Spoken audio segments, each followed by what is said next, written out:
Good afternoon, everyone. I'm Mary Sawerka. I'm the president of the Elyria Rotary Club. We're over 100 member strong club that gives back to the community. We have about 110 members, active members right now, with a long history of over 100 years of service in this community. It's my pleasure to welcome you to this joint presentation from the Chamber of Commerce and Rotary.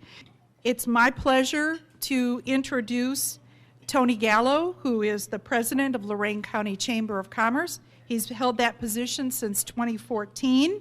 He's a native of Lorain, graduate of Bowling Green and Admiral King, and we want to join, if you could join me in welcoming Tony this morning.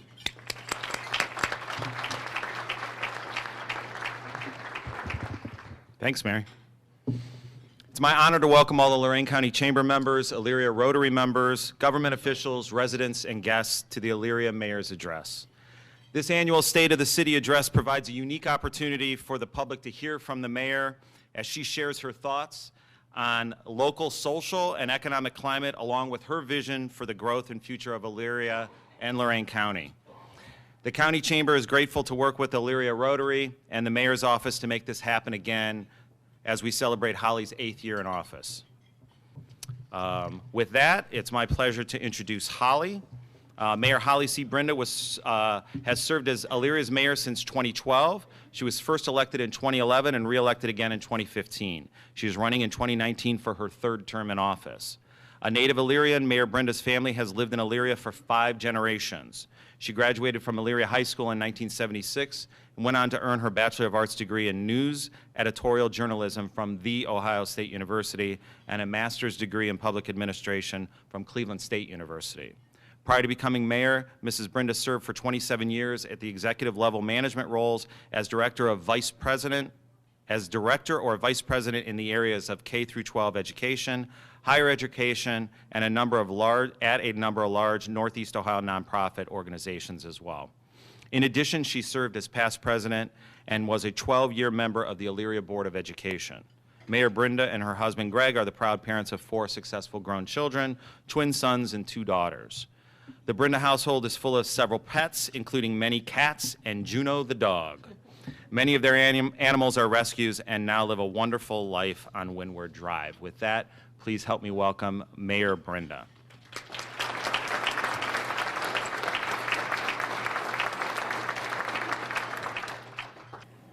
Yeah, I need all those pets to provide all that unconditional love. You know how that goes. On behalf of the City of Elyria, I want to thank everyone for coming this afternoon.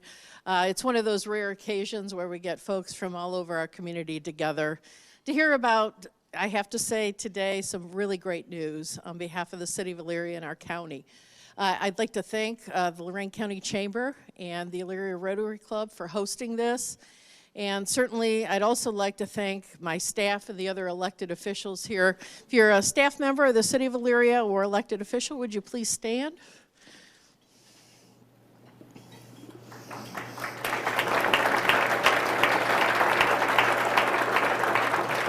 Nobody does these jobs alone, and believe me, I am very fortunate to have one of the best staffs and elected official colleagues ever. So.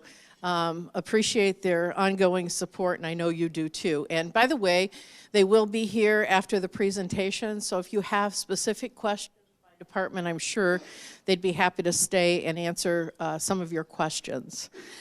Before we start here today, I know we've made a tradition of this, but I'm going to ask you 5 questions, and whoever gets the closest gets to pick up a mug and a stress ball back there. So how many tons of rock salt did we use in 2018?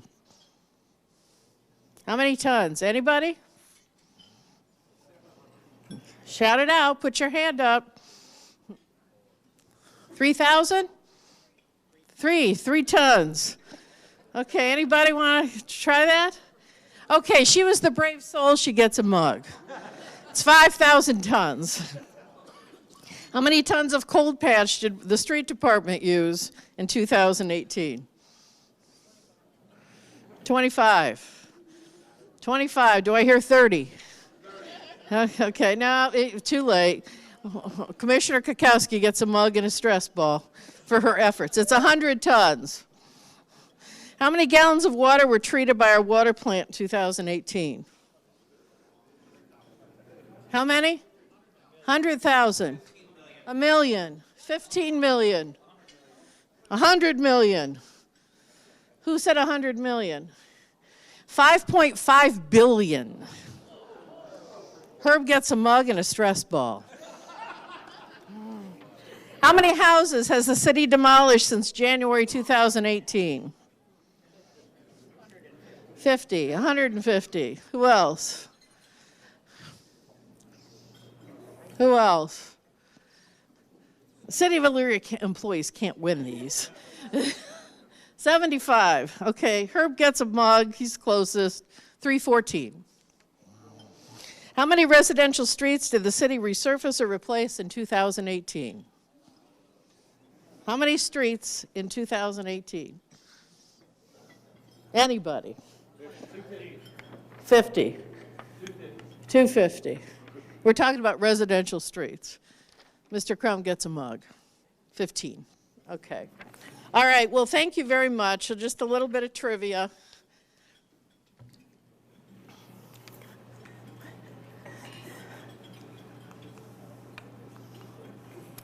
So as I reported last year, we have ongoing development in the city of Elyria. There's over $400 million of public and private investment in the Elyria community. It's actually closer to 500 million right now if you count some of the projected but unstarted projects. And the good news is we've been able to start really promoting the city of Elyria across the region. And you'll begin to see that promotion continue to happen. We're talking about experiencing the new Elyria with the $400 million of public and private investment. I want to talk with you a little bit about the status of many of those projects right now. So Elyria's financial health is improving. If you look at our carryover from 2014 to 2018, you can see that definitely an improvement. And if you look at our income tax code, and let me go back because I keep forgetting, we are streaming this live both on the city's Facebook page and YouTube, and I know the Chronicle has connected to that as well. So for those folks who maybe can't see the graphs, in terms of our general fund carryover, in 2018 it was 3.35. Previously, as you can see, it was much less. Income tax collections are up about 7% from 2017. And the really good news is we see public investment following private investment following public investment. So we have a good economy. We've got strong taxpayer support, collaborative leadership across many of our major organizations. We do have some new business incentives in the city of Elyria, and that are definitely helping with some retention and growth. So right now, just to give you an idea, we have 10 active enterprise zone agreements, 10 active community reinvestment zone agreements, 5 job creation opportunity agreements, 1 tax increment financing agreement, 2 JEDs, and 3 new agreements in process. And I'm going to talk a little bit about downtown opportunity zones in the future slide coming up here for our downtown. Some of the examples of the ongoing and recent public investment. How many cities can say this much public investment is happening all at one time? We're so thrilled. I think the folks in Elyria have resurrected their pride in this community. We've got strong taxpayer support for the schools, for the library system, for the city, and other public institutions as well, and it's being demonstrated every day with orange barrels. There's a little bit of frustration. There's construction going on all over the city, but it's great news for Elyria. For a 202-year-old city to be able to replace many of these institutions and our roads and bridges and streets is very important. So we've got all new state-of-the-art public school buildings and multi-sports complexes. If you haven't seen our new Ely Stadium, I hope you'll get there. It's quite magnificent. New and updated library facilities, including the new main library branch downtown and branch in South Elyria. the refurbishing of Illyria's neighborhood parks and recreation centers and Cascade and Eelywood parks, and reinvestment in our historic downtown. If you haven't been downtown lately, there's new streetscapes, lighting, an arts district, Pioneer Plaza, and we're in the process of replacing all the major corridors in the city. From Middle Avenue, East Avenue, 3rd Street, we've certainly got some beautiful additional improvements that we'll talk about as well. We've got examples of recent public investment in the Midway area as well. So we just finished the last finishing touches on the reconfiguration of State Route 57, and the removal of the 49th Street Bridge happened in early last year. We are seeing some development happen that I'll talk about in a further slide. We have annexation of 36 acres in the Chestnut Commons area with future mixed-use development and housing in the process. And we have major infrastructure improvements with streets, roads, bridges, and sewers. So going back, these are just a few of the highlights, and our school folks are here. Raise your hand over here. If you have questions about any of these projects, I won't pretend to be the expert at this, but they certainly are, and I know they'll be here to discuss that further. But the new Ely Stadium, to be followed by a larger multi-sports athletic complex, has been built. The new Ely Elementary on the current site and the new Northwood campus, pre-K through 8, are all in the beginning stages already, so you've probably seen the construction staging already starting to happen. The new Hamilton Elementary will return to the former Hamilton School site. The new Eastern Heights campus, K-8, on the current site, and the new Westwood campus on the current site of Crestwood Elementary and the adjoining property will happen not this coming year, but the following. And you can see the groundbreaking for the new Ely Elementary School, and you see the new building staked out. You'll begin to see construction happen there shortly. That's a rendition of the future building that you'll see on the property. Northwood, which is going on the soccer field over off of North Abbey Road. It's really going to change the complexion of the north side of town quite a bit. And I wanted to throw in Lorain County Community College because they deserve a shout out. They received the Award for Excellence in Student Success from the American Association of Community Colleges. So congratulations. All that being said, education is strong in the city of Elyria, and we're very proud. And by the way, if you saw the newspaper this morning, a shout out to the robotics team for Elyria City Schools for winning the Award for Excellence at the national competition. Awesome. Another public project, the Elyria Public Library downtown facility. It will be located at East Avenue and Broad Street. There's a partnership with the Elyria Community Improvement Corporation in order to make this project affordable and possible. The city's associated Community Improvement Corporation did step in and work with the library to make this happen.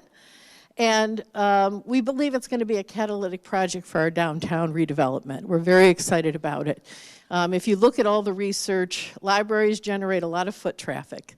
And we're just so very pleased to have worked with the library Board of Trustees and Director Lynn Krause to be able to help make this happen. So you will begin to see the demolition process happen here very shortly, and it will be followed by the building of the new building. The future south branch of the Elyria Public Library will be going at the former Smith Dairy site at 340 15th Street, so that'll be a great project for South Elyria. We're very happy about that. Cascade and Eelywood Parks. As you know, the city of Elyria does have a new agreement with our metro parks, and that has made possible the refurbishing of both Cascade and Eelywood Park, and also the Elyria Rotary Club for their Centennial Project, $360,000 contribution by Elyria Rotary to make this beautiful universal design playground possible in the city of Elyria. Thank you so very much. And again, if you haven't had a chance to visit the renewed Cascade Park, I hope you will. There's a new park entrance, parking, roads, pavilions, restrooms, walking, bike trails. And it's just, there's families down there all the time. And it's wonderful to see that happen again in our lovely park. Eelywood Park restoration, the reveal is coming in 2019, so stay tuned. The City of Elyria, through issue 6, is also refurbishing all of our parks. And I should have used one of these as our trivia questions because most people don't know, but there are actually 360 acres of parkland in the City of Elyria. And it's wonderful as a 202-year-old urban city to have all that green space available.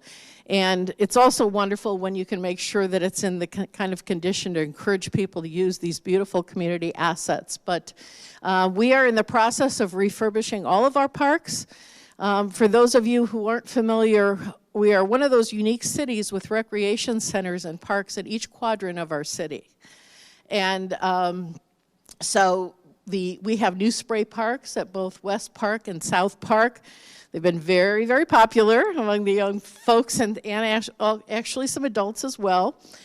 We've been able to make upgrades to North Park Ice Arena, lockers, a new Zamboni.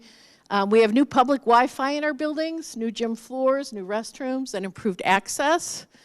And our parking lots and entrance improvements will be coming this year. So if you haven't frequented an Elyria Park and Recreation Department park, I would encourage you to do that.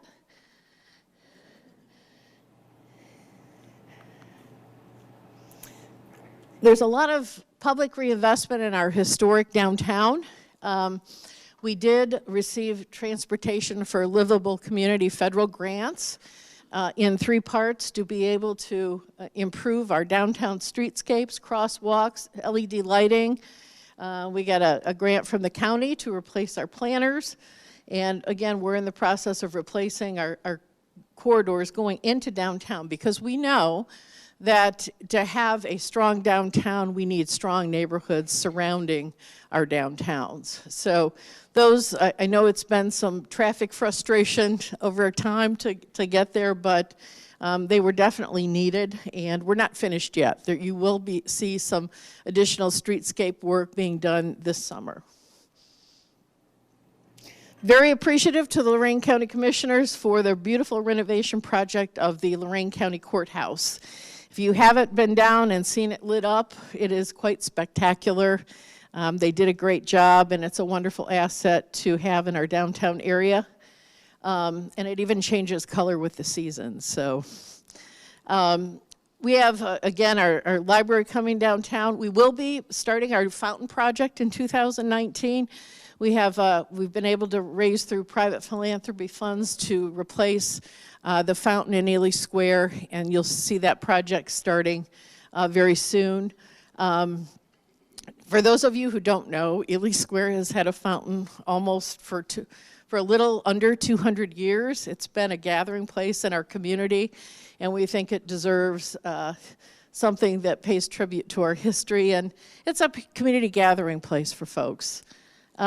We do have a new facade improvement program downtown. It will be voted on tonight by City Council in its final vote, and it is an incentive for business owners downtown to make facade improvements to their buildings. So we're excited about starting that process.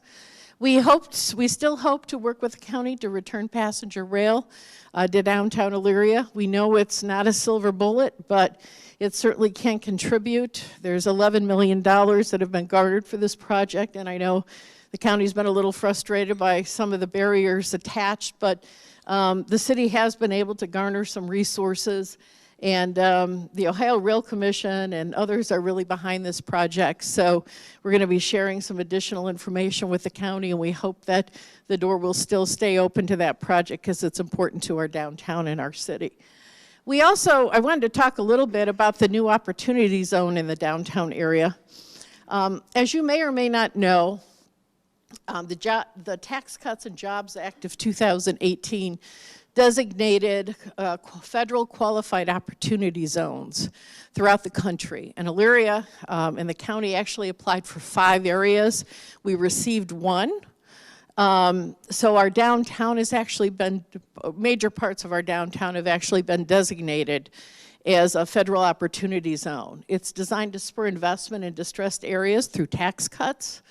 The designation lasts for 10 years, and it allows investors to defer federal taxes on recent capital gains until December 31st, 2026. It can reduce tax payments by up to 15%, and as little as zero taxes on potential profits for an opportunity fund if investment is for 10 years can happen. So the city of Elyria is in the process of working with some folks to make this a little bit more public and to advertise some opportunities. So if you're one of those individuals who are looking for a way to make an investment and save on your capital gains taxes, we'd love to talk with you. We also have some private investment in our downtown. So some of our most distressed buildings have actually been purchased by 3 different developers. There's renovations in process at the former Elyria at 45 East Avenue. Of course, you're probably all familiar with the opening of the Foundry Restaurant, which has been a great addition to downtown Elyria.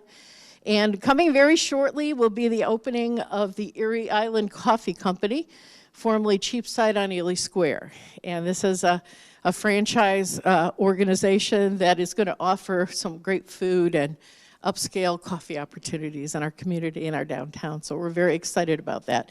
And you can actually stay in your car to have your coffee delivered. So kind of cool. Some other projects you may or may not be aware of. There's a renovation and reopening of 365 and 367 Broad Street. Both those buildings were renovated. We have a major cottages at Riverview project in process. These are cottages made available for our residents, and they're within walking distance of downtown. So it's a great project, and we also think it will be enhancement for our downtown area. There's a new law office in process on West Avenue. And our Arts Council and our gallery is doing very well. We actually have over 40 working artists in the Elyria Arts Council gallery at 336 Broad Street. And if you haven't been in there, I would encourage you to do so. Not only do they offer classes, but if you're looking for a unique gift, you'll find it there. There's just about everything you can imagine. And a whole lot of talented people in the city of Elyria. I wanted to give a shout out to University Hospitals, Elyria Medical Center. They announced in August that they plan to invest more than $11 million in renovations to the Elyria facility, and that's great news for the city of Elyria. And you can see some of those improvements: the UH Harrington Heart and Vascular Institute, Sports Medicine, Neurological Institute, Digestive Health Institute, UH Urology Institute, and the Pain Management Institute. And of course, expanded advanced operating room suites. So important investment in our community.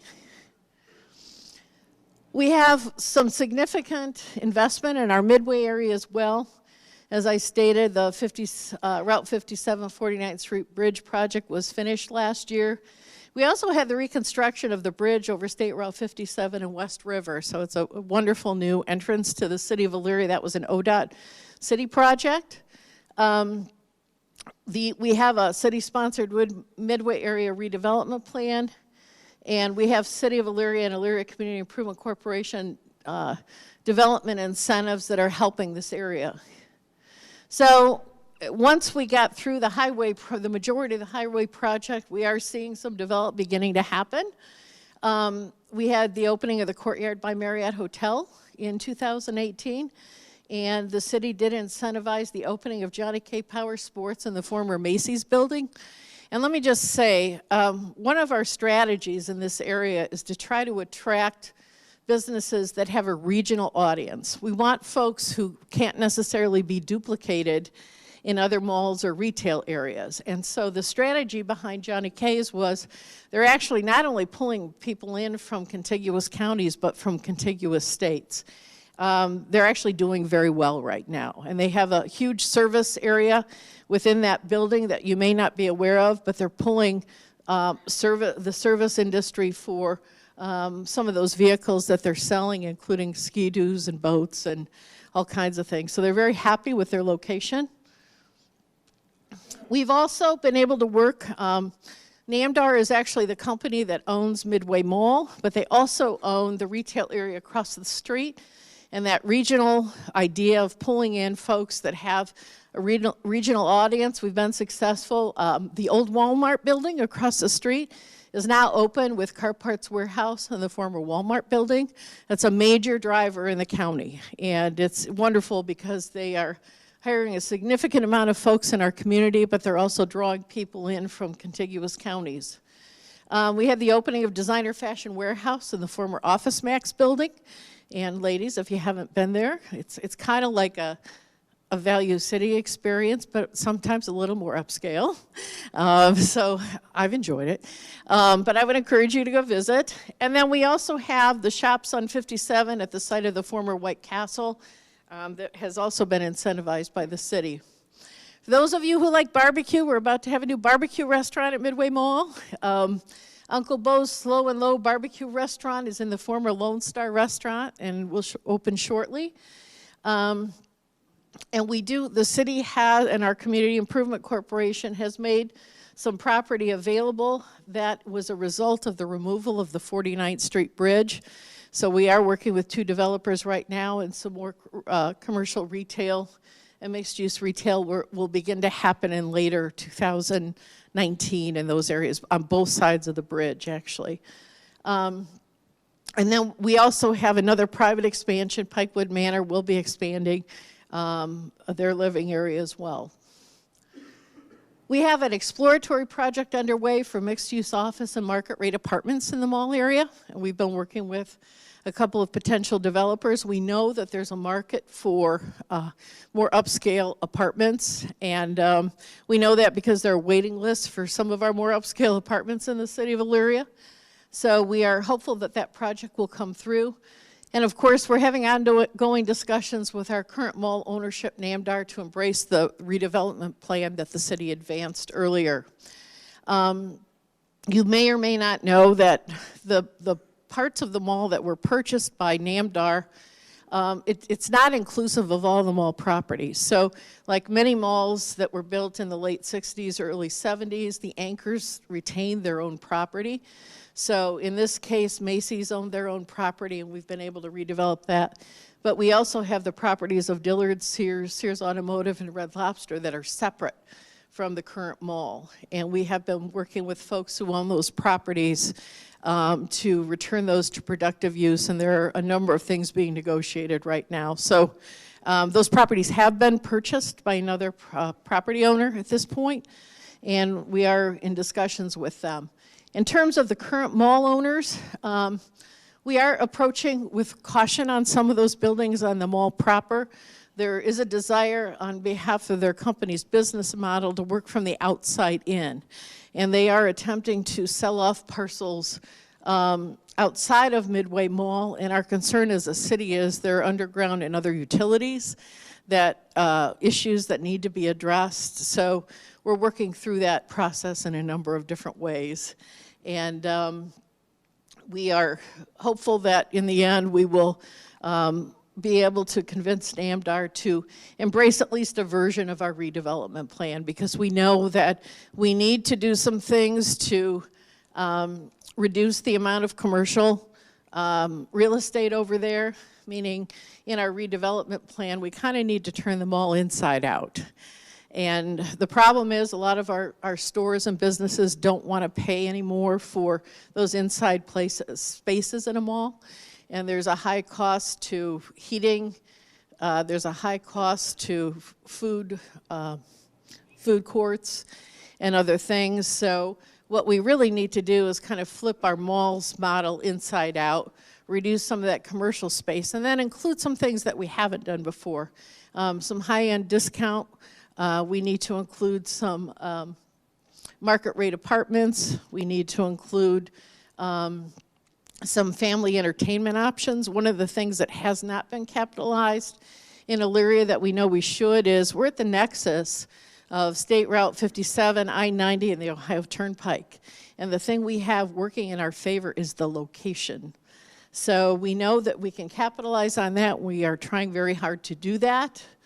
So it's definitely a work in progress, but the good news is we do have some very positive things beginning to happen out there, and we're going to keep at it until we get there. So another area, this is what I would equate, this is what happens when you're busy making other plans. I think 10 years, maybe 15 years ago, the city of Elyria would have never saw this coming. But once the Walmart came up, Chestnut Commons began to explode.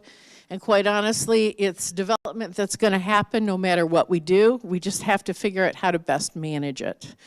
And so that's what we're doing right now. We do have a tax increment financing district that helped make possible the existing Chestnut Commons. And the good news is that development is more than paying for itself. It is doing very, very well. The Midview schools that's the Midview School District over there. I wish we could give the money to everybody, but they are definitely benefiting from this for sure. The city recently joined an annexation of 36 additional acres of property. We did that because we knew the property was going to be developed anyway, and we wanted to be able to control the traffic in the area a little better and any type of incentive package that we might be able to offer.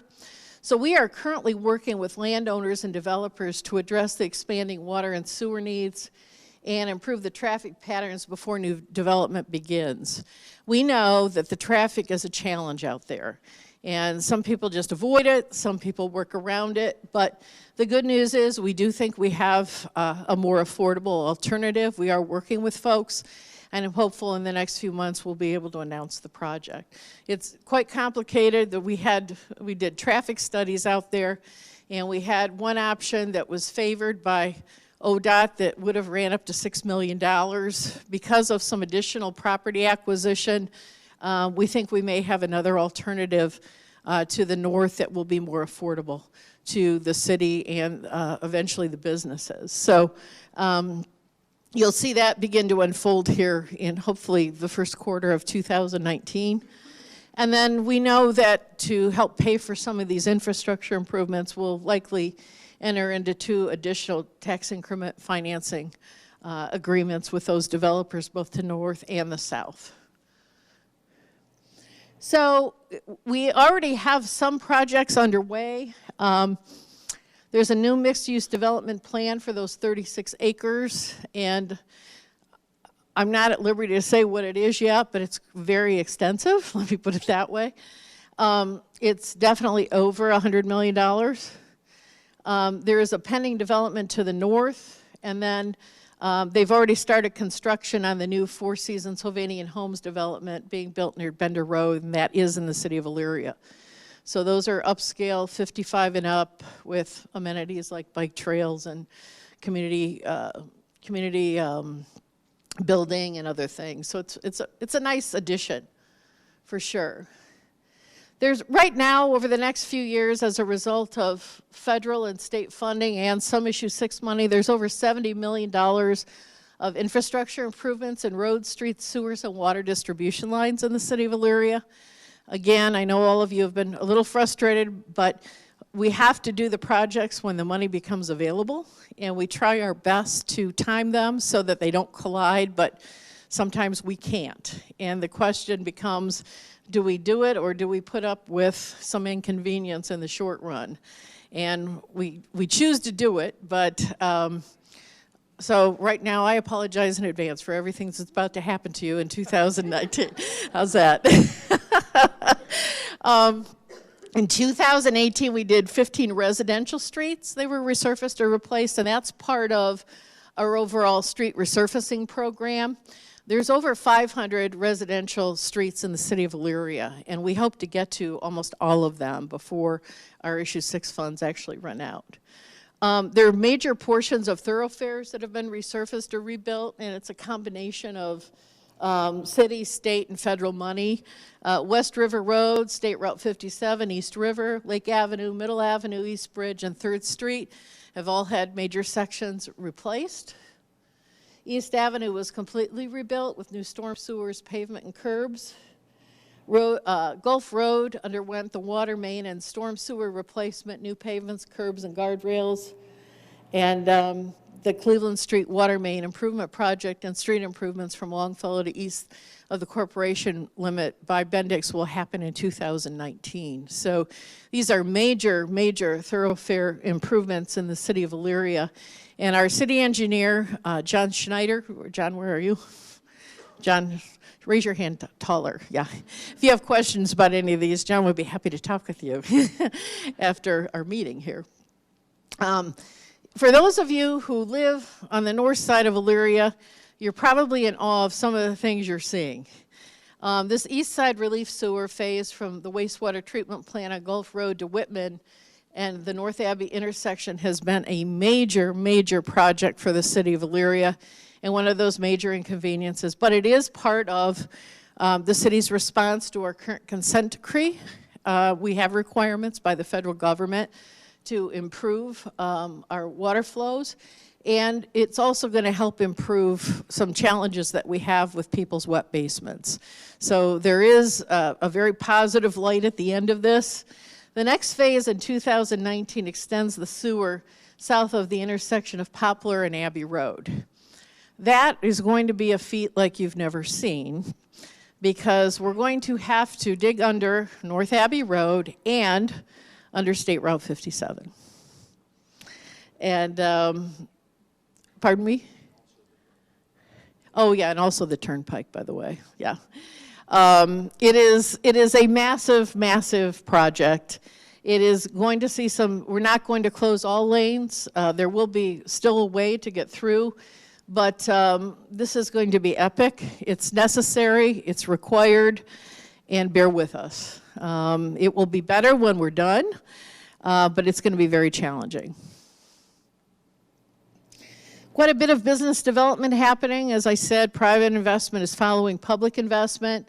Comstar Credit Union expanded. We've got lots of other business development happening. You can see the list there. The Friendship Store, the health department is actually building a new building. We've got some additional residential. We got a new jewelry store at Chestnut Commons, the interior alterations at Lorain County Community College, and the state has permitted 2 medical marijuana dispensaries in 2018.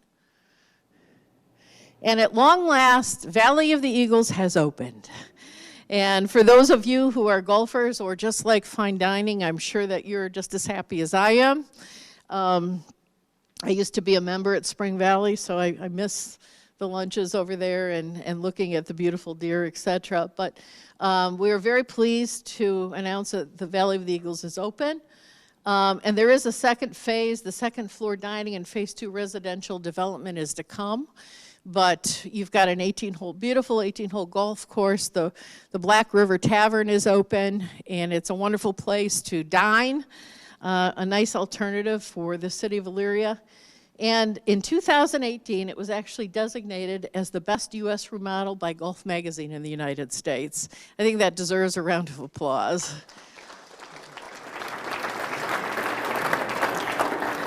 And this is certainly an asset for the city of Elyria and all of Lorain County, for sure.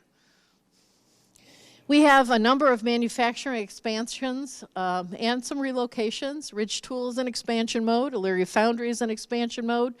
Duraline and Multilink are both in expansion modes. Nelson Stud, Cascade Pattern, Amware, and we have 2 more pending. For the majority of these, the city has been involved in incentive packages for these expansions, but we are definitely seeing a healthy manufacturing community. If you read the newspaper this morning, there was a national story about how manufacturing is not doing just well in Elyria, but all over Northeast Ohio. And right now, there are actually 21,000 vacant manufacturing jobs in Northeast Ohio. Elyria is very fortunate because we have a diversified manufacturing base, and when one is not healthy, another one is. So we're very pleased to be working with these companies, and they're doing very, very well. One of the conversations we've been having, and you've probably seen some of the publicity around this, but our manufacturers are doing so well that they're having difficulty filling entry-level positions. And let me just talk with you a little bit about that, because You know, we have a very progressive community college, a joint vocational school, and they do very well, and they're serving those kids. But we do have a population of people who are stuck in a place that we're trying to move, and some of which we're trying to move out of poverty. If you look at Illyria's statistics over the last 30 years, the poverty rate in Elyria really hasn't changed much. It's been hovering around 22%. Some of these folks are in generational poverty. There's a lot of reasons people fall into generational poverty and can't get out. But we do know that even when the economy sees an uptick like this, they're not the ones being helped. And on the workforce side, our companies are having difficulty filling these entry-level positions that don't require a specialized degree. They just require people who are willing to show up for work, who have a strong work ethic, who are willing to learn, and perhaps at some point climb a career ladder to go on to higher education. And so that's what Illyria Works now is doing. We are trying to fill that gap. We want to give these folks access to good paying entry-level jobs in manufacturing. It provides, it's a little bit different mix. I would equate this to Elyria having all the right ingredients to bake a great cake, but we haven't put them together in quite the right way to address some of the folks in our community. And so we invited partners in from all over the community: education, training, government services, nonprofits, the faith-based community, to try to solve this problem. And we actually developed a program called Illyria Works Now. It provides participants with education, training, individualized career plans, wraparound services, career coaches, volunteer mentors, and we want to remove barriers for folks because we're not growing the numbers in the workforce the way we need to. We've got employers that sometimes, quite honestly, they're stealing from each other because we're not, and I don't say that in a negative way, but people move across industries, and we're not growing the number of people who are eligible for these entry-level positions. So we want access to employers who have committed to hiring goals, screen-in, and family-friendly policies, and working with these community partners. And the good news is we found them. So these are the 4 companies that we've been working with since September. And I'm happy to say that we are making progress. Workforce development programs with aims at this population tend to be very challenging. We knew that. We have about a 10% success rate, which is higher than most. And so it's a pilot. We are going to be making some adjustments. But we're pleased so far with how things are going. And I want to give a shout out to our partners. These are all folks who've stepped forward. We will end the pilot at the end of March and reassess. But we're excited about the progress so far. And I did want to give a shout out to the Lorain County Urban League. And we've got the Urban League and Paris Smith. Paris, where are you? Raise your hand. Well, she was here. She had to leave. But she is our program manager, so we've subcontracted with some of these nonprofits to be able to provide these services. The city facilitates them, and we're making progress, and we know it's a long-term prospect, but we've got to do some things to help our manufacturing and other employers who need to fill these entry-level positions. The other thing that we're talking about is not only are there opportunities to fill these entry-level positions, but in addition to that, there are more employment opportunities that are available if we think about things a little bit differently in terms of the transitional employees. So a lot of companies need to be nimble and flexible, and they have manufacturing cycles where they're busier at some time of the year and less busy, so they tend to use temporary services, which are vital to the economy. I'm not knocking temporary services. But we also know that if companies join together and banded so that some mutual training is in place for a group of employees that could move from one employer to the other, that it would be a very interesting idea to be able to keep people employed 12 months out of the year with companies that have agreed to work together through their work cycles. So that's one of the things that we're going to be exploring when our pilot is done, is in addition to these entry-level positions, we also hope to have a conversation with our employers about how we can join together to be able to train folks to work across companies, which has not been tried before. It's challenging, but this program wasn't necessarily tried before exactly the way it is either. So we're working at it. We don't pretend to be experts, but there are definitely some folks that you're going to be hearing from shortly who have great success stories, and we're really happy for them. We were covered, if you got Cleveland Magazine and the accompanying Community Leader magazine in February, they did do a wonderful article about our companies that are expanding and some of the companies that are actually using Illyria Works now as an expansion tool, and I would encourage you to look at that. There is a copy of the article on your table, and I would just like to give a shout out to the companies who are working with the city on this, because I think it's really important for people to understand that it would be easier for them to just do business the way they've always been doing business, but they've decided that they're going to be a community partner and they're going to work with us. So I'd like you to give them a round of applause.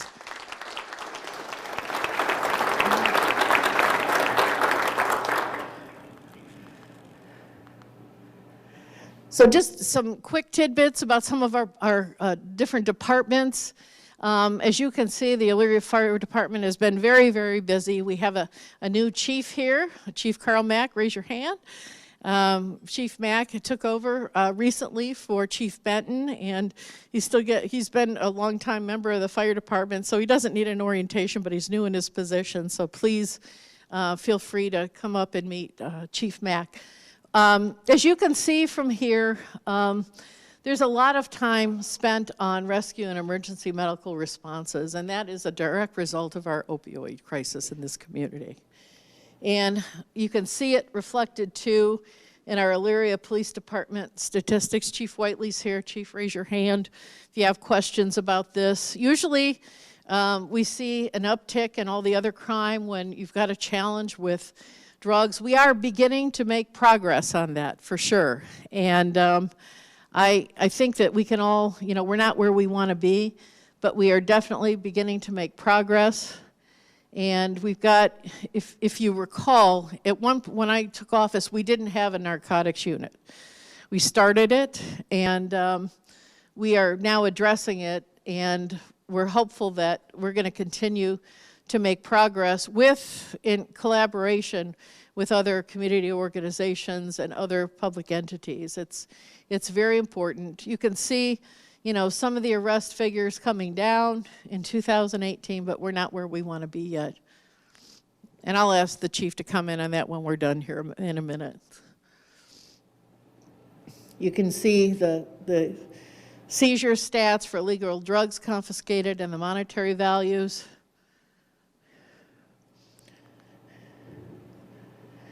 Some of our other departments too, these were some of the trivia facts that we had talked about earlier, but our street department, very busy. Our communications department has been busy outfitting our new EPD cruisers, which were as a result of taxpayer support for issue 6. The city has a long-needed new phone system tying together all the city operations. And again, our water pumping plant is pumping more water than we ever have. We continue to work through our building department at improving our neighborhoods, and we don't like to take houses down. We only like to take them, we don't ever like to take a house down, but sometimes it's necessary. Housing in Elyria, there are some houses that are beyond repair and become a nuisance within the neighborhood and bring down people's property values, but also tend to be sites where you'll find some of the most crime in the city. So we want to make sure we're taking those properties down, and we are. We've got $742,000 in federal funds for community improvement projects in action right now. Major project in the city of Elyria has been water meter replacement, and we embarked on this process a couple of years ago because Our water meters were old and they weren't accurately reading for either commercial or residential. I'm happy to say that thanks to the patience of some people in this room, that our commercial properties are complete and that we are in the process of working on and completing 4 residential zones in the city. So our commercial rate's 98%, and again, we are working through the residential sides. Some of the advantages to this is, we don't necessarily need meter readers for these. They are being read electronically. The meters are on our water towers, and they can read these meters in real time. So if you have a problem with a water leak, we can actually read it within the utility department, identify the issue and let you know. Because sometimes you don't know. It could be something that's happening underground, etc. We just finished a salary study. What we were finding, and one of our major frustrations was the city of Elyria had not looked at recalibrating, especially our management positions, in many years. And we were finding it difficult to fill some of those positions because they just simply weren't competitive. Our goal was to put these positions at least at the 50th percentile, so we're not at the top and we're not at the bottom, but we wanted to be competitive. So we just adopted a new salary schedule. There's a new classification structure that places positions at the 50th percentile. We did eliminate longevity for these positions. So in the long term, there will be some savings for the city, but it will also make it easier for Elyria to be competitive with some of these management positions. And finally, for the past few years, we've worked very hard to recognize some community organizations that have been working with the city of Elyria to help advance a common agenda for our community. And I want to say that we're very grateful for the past recipients, St. Mary Church, the Friendship Animal Protective League, the Lorain County Historical Society, the Beckett Companies for our bicentennial. And this year, I'm very proud to announce that because of the efforts of this organization, we will have a catalytic project in our downtown because they were willing to work with the city of Elyria to make it happen. So it's my great pleasure to present this award to the Elyria Public Library System, Gerald Crum, Board of Trustees, and President of the Board of Trustees, and Lynn Krause, Director, for their collaborative efforts to relocate the library in downtown Elyria. Lynn and Jerry, could you step up here, please?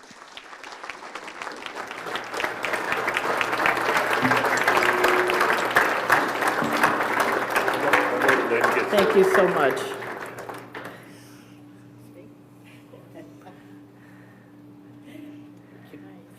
Thank you so much. Okay. Did he tell you or not?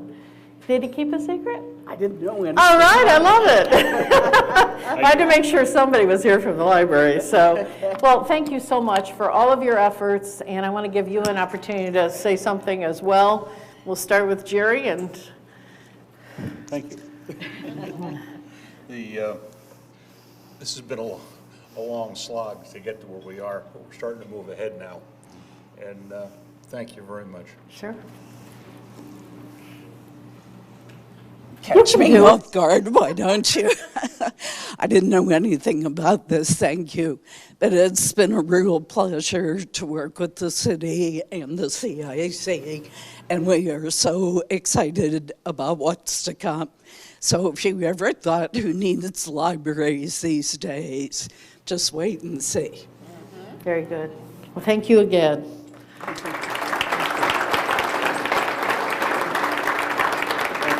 Thank you. I would like to open it up to any questions you might have about anything I've talked about or not talked about.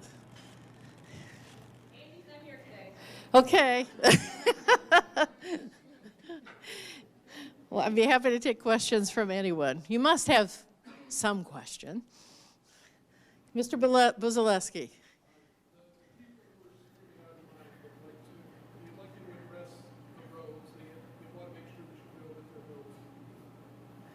Okay, Mr. Buzalewski said the people who are streaming online wanted me to talk about the roads. And I will say, I'm assuming some of those are residential streets. But we do have a process within the city to address them. As I said, there are over 500 residential streets in the city of Elyria. And the protocol we use is actually threefold. So first of all, city council members do make recommendations about the roads that need repair in their respective wards.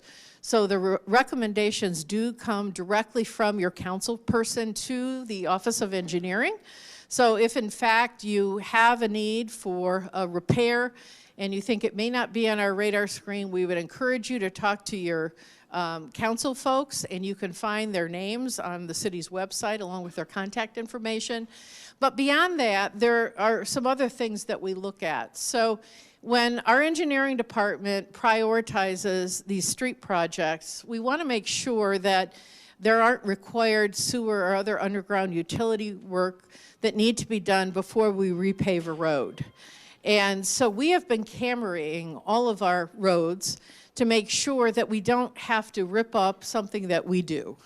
We want to make sure that we have the most efficient and best use of tax dollars. So part of the decision making in terms of prioritization has to do with whether or not there's other work to be done. It doesn't mean it won't get done. It means that some of the underground work needs to be done first in order to be able to make the best use of tax dollars. So again, if you have a concern, contact your council person, or you can call the mayor's office too, but we would encourage you to contact your council person. City council does discuss this in open session. In fact, they are taking the list right now. Eventually, we hope to get to all 500 of our streets. Yes, sir. So I suppose I'll play the Andy role. Okay. Can you kind of talk about the interplay between the various development projects you've got going on, what's happening downtown, Chestnut Commons, the mall, and kind of how those interconnect with each other? Sure. He wants me to talk about the interplay with the development projects in Chestnut Commons, Midway, and the downtown area. So one of the things that we want to be most cognizant of is what type of business attraction could be most successful in the respective areas. One of the things that we know in the mall area is that we know that we have the prospect of being the most successful with these regional approaches. We want businesses, in some instances, that can't be attracted to other areas. In the downtown area, it's most likely that homegrown businesses unique to downtown will be most successful rather than large chains. So this is where we encourage small business development. And then in the Chestnut Commons area, like I said, there are certain things that the city can do to help incentivize or de-incentivize projects. And so in that area where you do have new growth, we're looking at really what's needed in the community out there, and what is being demanded by the community as well. So those are, sometimes there are competing interests. We'd love to be able to direct as much development into some of the areas that are having more difficulty redeveloping, like downtown and the Midway area. But the city can't always control that entirely. We can do what we can through incentives or redevelopment plans, but sometimes it is very challenging. Yes, sir.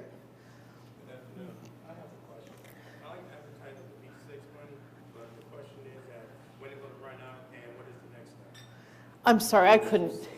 Issue 6 money. Yes. I'd like to advocate to be 6 money, but when it's going to run out, and what is the next step? Okay. So issue 6 was an issue that we passed a couple of years ago for designated earmarked purposes. So there were capital improvements to be made to our park system, to our roads. We had an increase earmarked for the police department, for capital equipment in the police department and officers. There was a portion designated for economic development. Many of the projects that have been addressed in issue 6 you heard about today in those respective departments. The money will run through June of 2020. Is it 2021? 2021. And so we're already looking at that, actually. We don't want to presume that we're going to renew it exactly the way it is, because some of the needs have been met, and we have others that have cropped up since then. City Council will be looking at that process.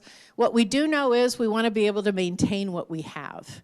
And so we don't want to purchase all new equipment, for example, and let it weather and not have a replacement program for it. One of the major challenges, and we haven't made a decision about this yet, but for example, the city desperately needs a new central maintenance garage.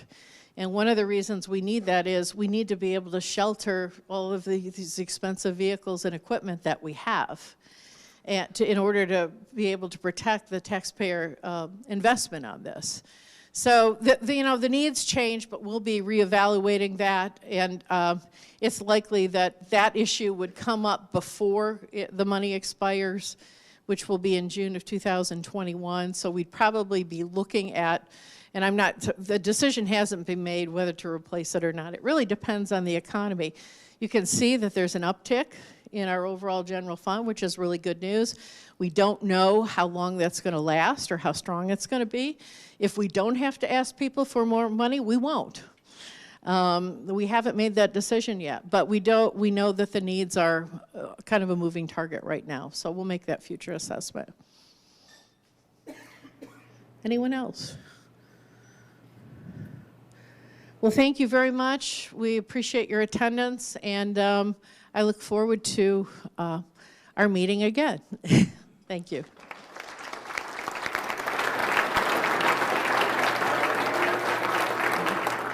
I just want to say thank you again to Lorraine County Chamber, and also a great thank you to the Wesleyan Village. The lunch was delicious. Thank you very much. I think everyone enjoyed it. It's our tradition at the Elyria Rotary Club that we donate a book in the speaker's honor each week, so we're going to have the mayor sign the front plate of this book entitled Making a Friend. So we'll have her sign that. And I want to thank you all again for coming. I did wear kind of two hats today as president of Rotary and proud safety service director under the Brinder administration for the last 7 years. Meeting adjourned. Thank you, Director. Very well done.